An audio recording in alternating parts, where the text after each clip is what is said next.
Hello everyone and welcome back. Today I'll be reviewing the film Grand Tour from the 2024 New York Film Festival. Grand Tour is directed by Miguel Gomes, written by Telmo Churro, Maureen Fazendero, Mariana Ricardo, and Miguel Gomes, and stars Gonçalo Waddington, Crista Alfaiate, Cláudio da Silva, Khê Tran, and Jorge Andrade. This is a Grand Tour movie review and there will be spoilers. If you like our movie reviews, please like this Grand Tour film review and subscribe. Once subscribed, click the bell notification box to be instantly notified of new reviews. Please also consider supporting us through a channel membership or by becoming one of our patrons on Patreon at patreon.com/FilmBook. And now the Grand Tour movie review. In 1918 Eastern Asia lies the setting for much of filmmaker Miguel Gomes' wonderfully eccentric character study, Grand Tour. The interesting thing about this film being a character study is that it focuses on a man and a woman in fairly equal increments, one of whom we spend time with and know little about, the man, the other, the woman, we know a little too much about. This delightfully offbeat film has tragic undertones but remains a fresh and vivid look at a couple who end up separated, although they've been destined to be together through a 7-year engagement. So much for destiny. Gonçalo Waddington stars as Edward, a British man who decides to escape his fiancée of 7 years, Molly, by boarding a ship out of town.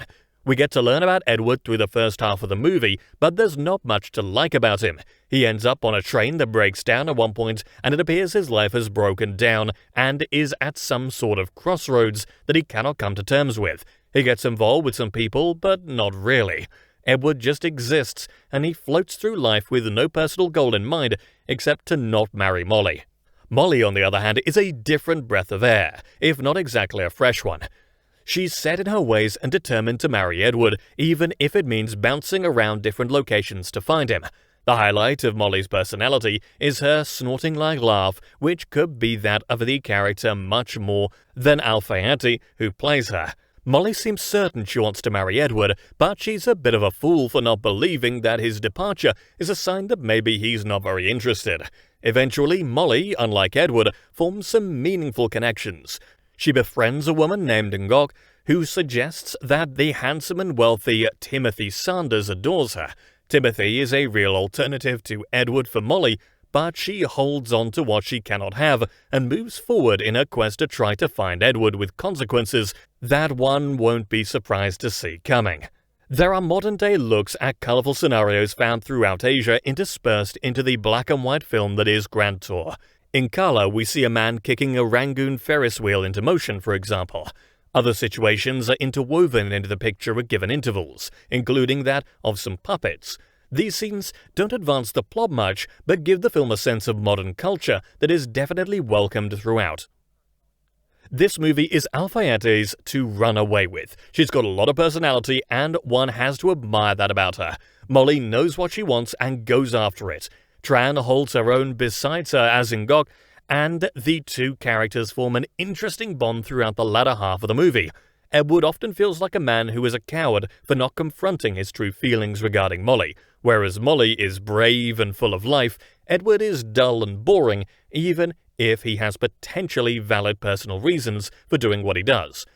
Grand Tour reaches a saturation point in the latter sequences towards the end, but continues on for about 10 minutes past its welcome to conclude its story. In the final analysis, it's not such a bad thing because we come to respect Molly, despite her inability to recognize the signs that she was entitled to a better life than the one she got. Edward may have been all one big facade for her, and sometimes people follow the trail of something that has no possibility of being discovered. That something here is the love of a man who is both selfish and disrespectful, whether he means to be or not. When the classic song Beyond the Sea plays at the end of Grand Tour, the viewer will be convinced that the characters have found some sort of happiness in a place beyond the obvious.